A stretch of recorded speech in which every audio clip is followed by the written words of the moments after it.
funds. Ang presyo ng bigas ng 20 piso. He's really a weak leader.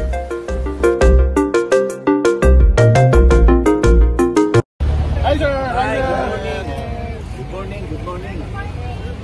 Maganda umaga sa inyo lahat. Interview muna tayo sir! Sana lang.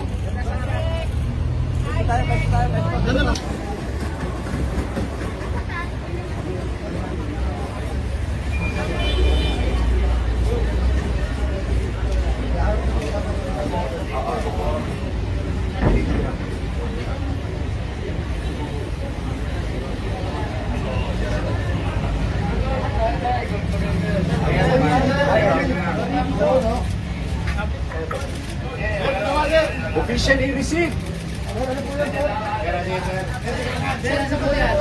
Ito yung aking letter complaint for the disbarment of Vice President Inday Sara Duterte Carpio.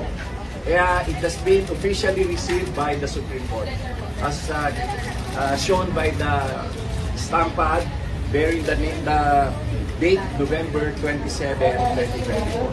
Ayan.